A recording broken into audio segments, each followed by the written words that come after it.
Welcome everybody back to Kick On Rugby Channel. I'm your host Dane. Share it. Another massive round of Super Rugby, round 5. Super Kids round. Fantastic. All the kids getting around, interviewing the players. A lot of marketing build up to this with the kids all getting involved. Awesome to see. Great games of rugby. Some blowouts, some upsets because I thought they were going to be upsets. But then what everyone thought was going to happen happened. I called 2 upsets last week and they did not come off. If you followed my tips or picks, you will soon find out that I don't always know everything about. I don't know a lot about rugby, really. Wink, wink. That's the worst wink. But man, sometimes you got to call the upsets and sometimes you just got to take your licks. If you don't get it, live by the sword, die by the sword, baby. That's enough rambling.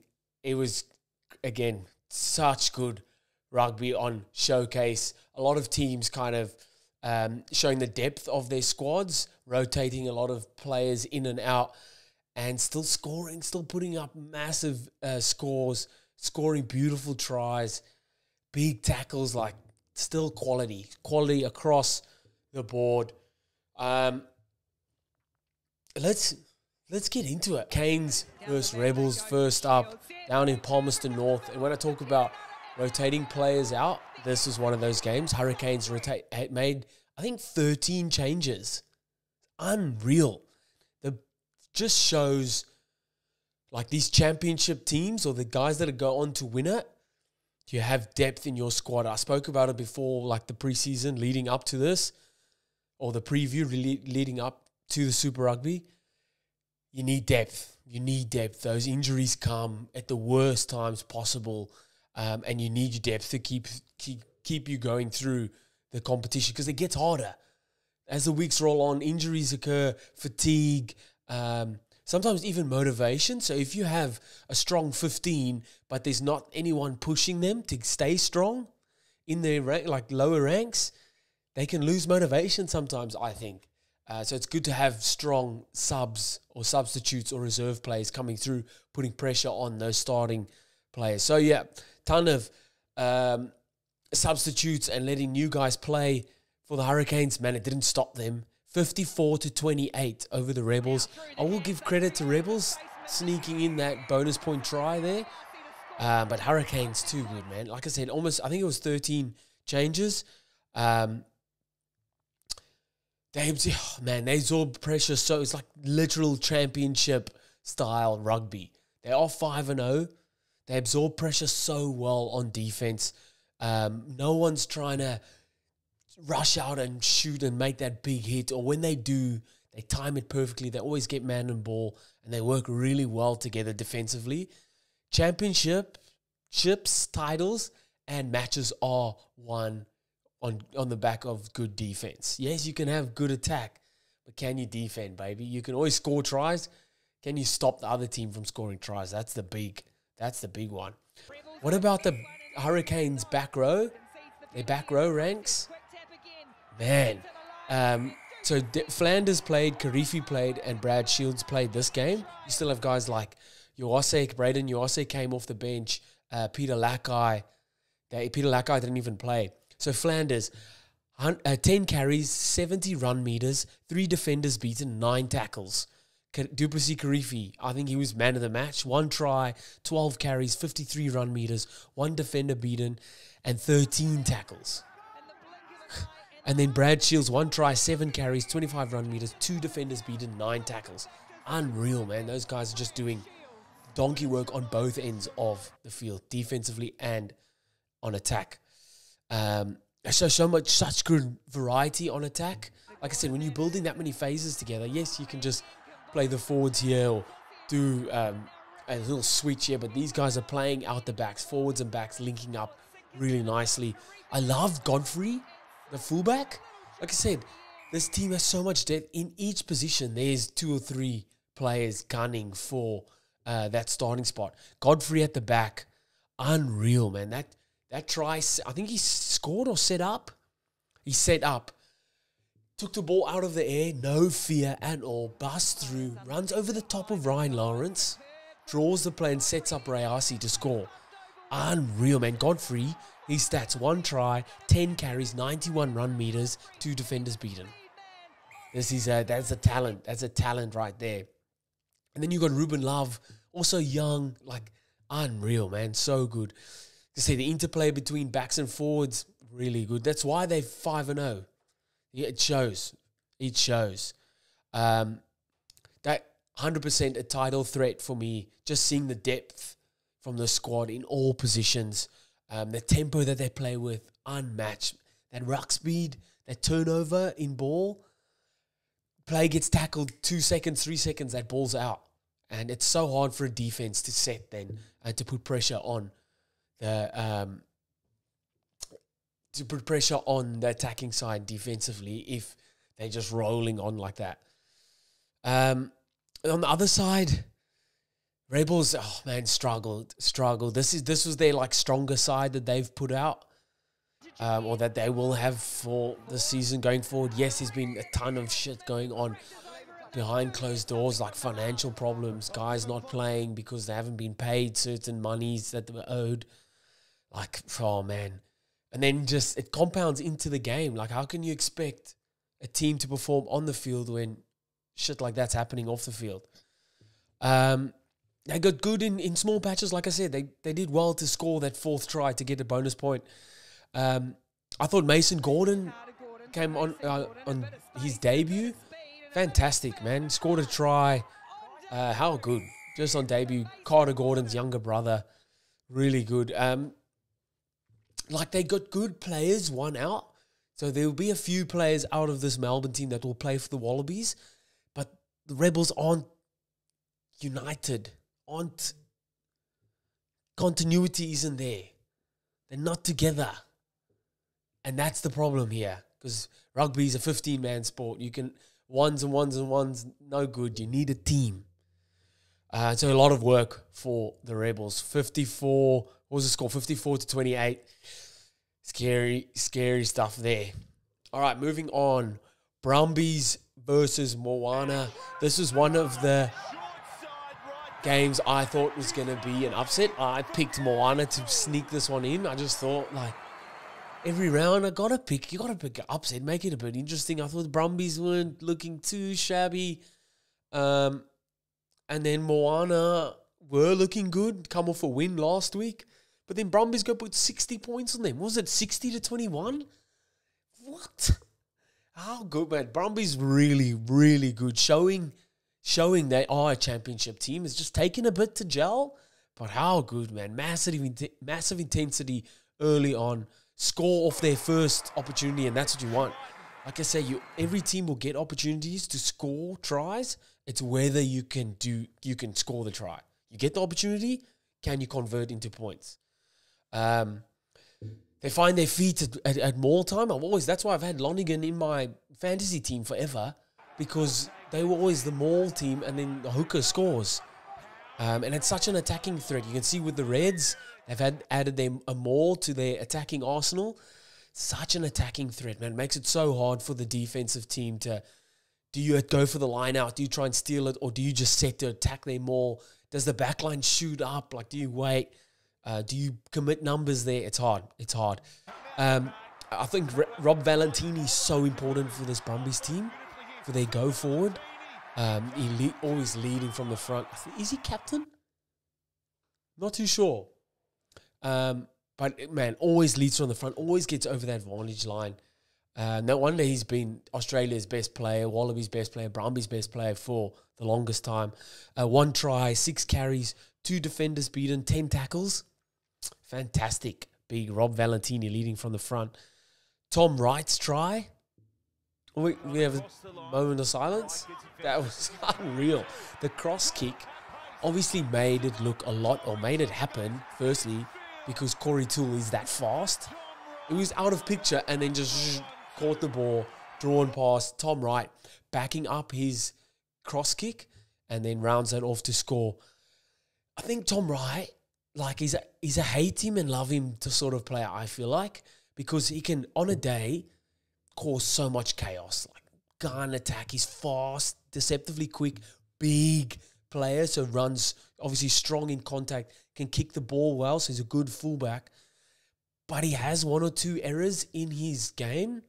And it's obviously something that he would know. Something that if he can get rid of that, man, be a gun fullback. So his stats for this game: 2 tries, 1 try assist, 8 carries, 151 run meters, and 4 defenders beaten. Get out of here. Take your man, gun. I think he will be selected in that Wallabies setup again. He's kind of making him and Corey Toole, like, they're putting both hands up, man. Charlie Cale, also such a threat. You give him off. He's so fast, man. He's a big, tall fella. So fast. I think he just more needs to get into the tough stuff. I think that's maybe why he won't push for higher honours just yet. Because he's got all that flashy stuff. He's fast. He's obviously good in the line-out, good skills. Just needs to get that in the tough stuff. But like, good stats, man. 1 try, 10 carries, 82 run meters, 2 defenders beaten. Really good. Noah Lolosio, fantastic again. Just marching the players around, marching the team around. I mean, if your team is putting 60 points on another team, the 10 has had to have done something right. It just heats up the Wallabies 10 chat. I might have this little chat now. Like Noah Lolosio, like, was snubbed from Eddie Jones' squad. He's back playing fantastic footy. Ben Donaldson was chucked into his squad. He's playing good footy. So Noah Lolosio's round 5 was his stats: 9 carries, 36 run meters, 3 defenders beaten, 2 try assists, 13 points.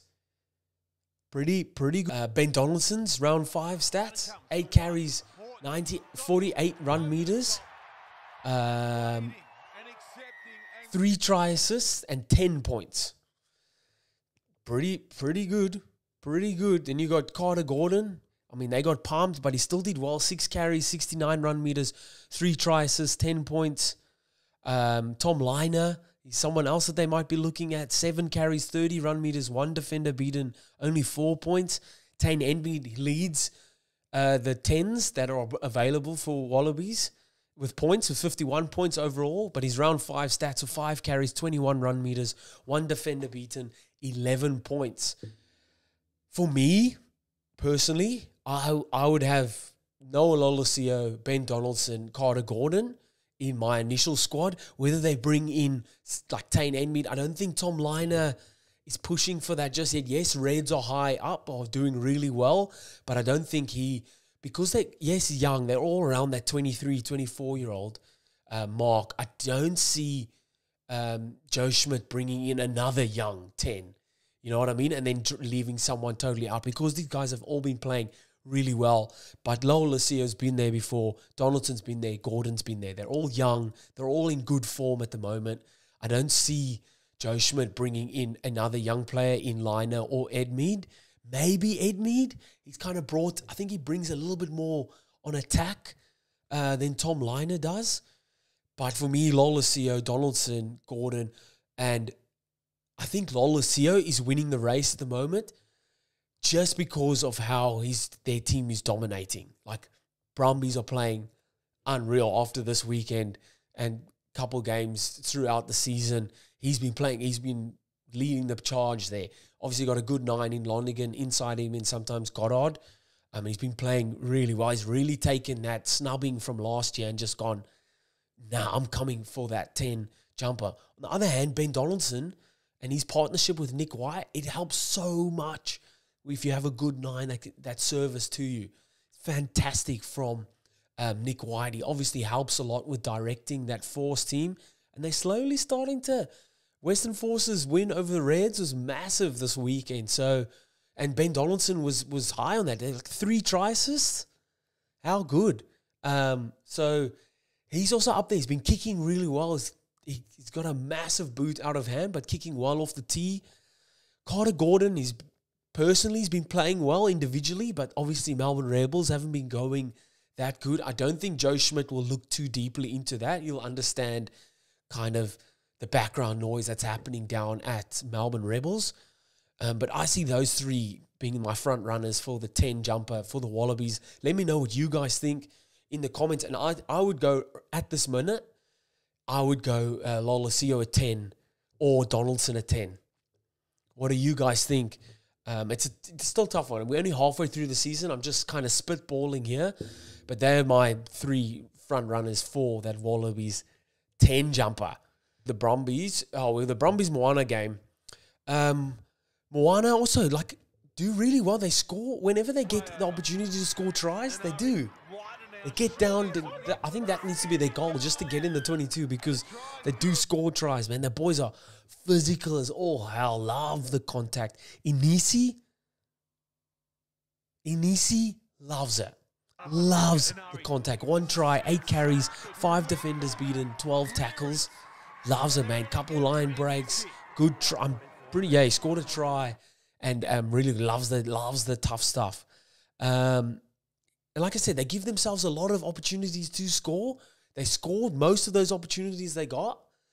They just needed more of them. The more opportunities they make, they need to score more. That's the simplest thing. Score more points than the other team. Yeah. But just not capital. They create line breaks. They're good with their first phase. It's just linking those together, then being more patient on attack, stringing more phases together. But it's getting there. I feel like it is. This team is definitely growing. I think Inari's really good for them. Controls the tempo, good option taking. His kicks out of hand or from the box, from the base of the scrum or from a line out, really, really good. How about the Taumo Falau?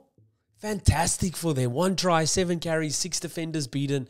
Unreal, the young fella. So fast, elusive, and fast. I'll say fast again. A good find for MOANA. Lots to work on for them, but it is building, man. They got that new coaching staff in. I think the little bits that they're working on is starting to show, and this team will get better and better as they go. They've already done so much more better than last year this time. The improvements has been crazy good. So it's good to see for the Pacifica. Waratahs the Fijian Drua versus Waratahs. I've already done that review and I'll put it there now. Go check it out. I'll put the link in the description of this video. I'll touch on it quickly. Unreal. Golden point, 36 all. Kimu Valentini gets the opportunity. Sinks a drop goal, 39-36 Drua win over the Tars.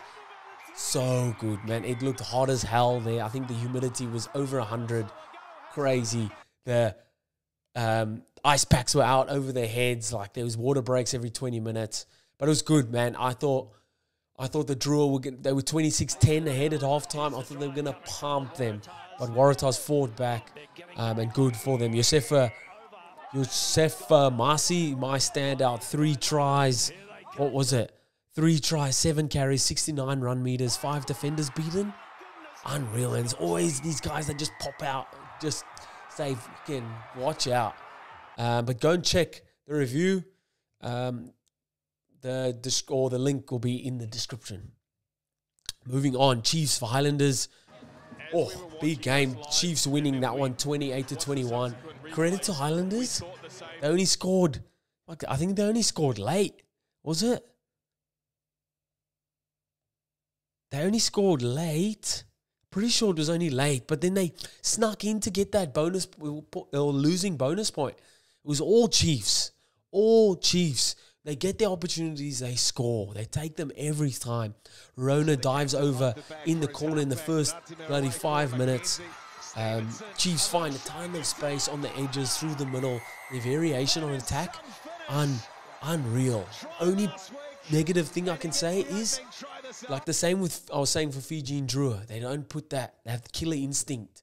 Or yes, they might have slacked. There was a bit of injury disruption, but when you get out to a 28-point lead, you need to put the hammer down. You can't relax because any team will come back.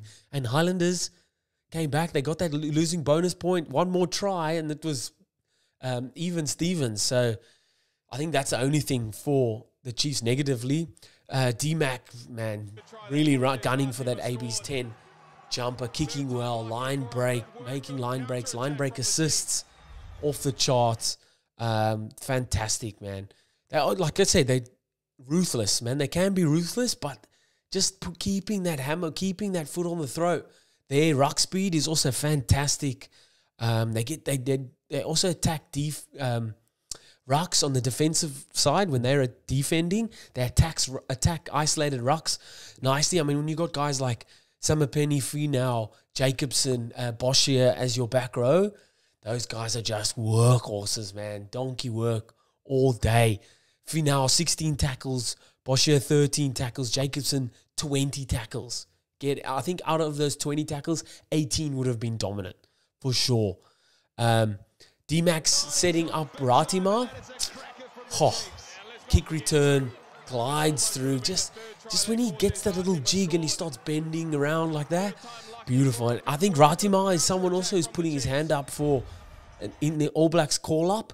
You got guys like Roy God, TJ Perenara, maybe obviously Finlay Christie is there, but Cortez Ratima really putting his hand up there. Chiefs had to make 234 tackles. Highlanders only 60. That's crazy. Highlanders had all the ball. They struggled to get going. Only one-off runners, not much flow in attack. Obviously, a yellow card to Tavatavanawai, a yellow to Talia that turned into a red. Not good. Obviously, big disruption. They couldn't convert, opportunities into points. They beat 47 defenders beaten. They beat 47 of Chiefs' tackles. Chiefs had only 24 defenders beaten. Highlanders run for 608 meters. Chiefs only 454. Just shows you that ball carried. Just shows you, man. You can have all the ball. You can do all of that. Are you converting those opportunities into points? I thought Billy Holman was massive for them. His work rate is unmatched, man. Goes unnoticed. Yes, he's the captain. Really goes unnoticed. 17 carries. 17 carries? Shit. 58 run meters. 4 defenders beaten. 6 tackles. Unreal, man. Nareki's offload to Ratamai Tavuki Nepkins. The camera didn't even see it go. Beautiful, man. That back three, Tavatavanawai, Nareki and Ratumai Tavuki Nepkins, so good. They just don't get opportunities, man. They just need to get more. When they get the ball, they've got 3 or 4 defenders on them. No one's creating kind of inside them, and that's something they definitely need to work on. Moving on, Blues, Crusaders, tough one. This is another one that I thought would have been an upset. Tough slog in the pissing down rain. Yellow card in the first 10 minutes. Tough for both teams in these conditions. Both 10s kicking well off the tee to start off with. It was 9-6 was the halftime score. But Blues just showing that championship stuff. Obviously, Crusaders still struggling. They 0-5 now. Tough scenes there. I thought Perofeta kicked a lot better than last week. He really struggled last week with his kicking. Did a lot better this week. And then half-time is when the action starts, man. The Blues get going. Bang. They go bang, bang. Alpha Tuangafase scores, and then AJ Lamb scores. The yellow card to Crusaders right before half-time, proving costly in the first 10 minutes of that second half. Willie Hines, he's obviously the 9 that does the defense right behind the first line of defense. So he's kind of just shifting around there. And that's where they were scoring, those little line breaks. You normally have your 9 making those tackles, and he wasn't there. And that's where Blues capitalized on. They really knuckled down in that second half and just went, this is how it's done. I thought Cole Forbes, when he come on, he done excellently for them. Done an absolute job. 7 carries, 7 defenders beaten, 40 running meters, and 1 try assist. Fantastic. Great win for the Blues. Patrick Tuipolotu's 100th game.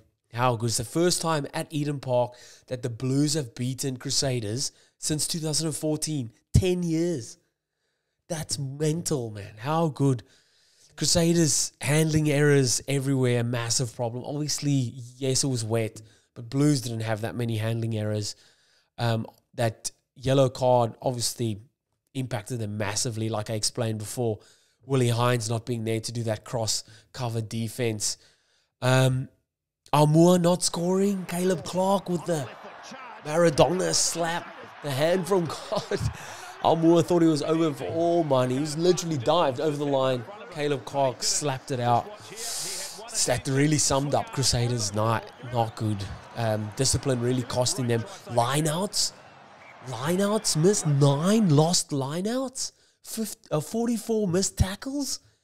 That's very unlike Crusaders. Tough slog going forward, man. And they know it.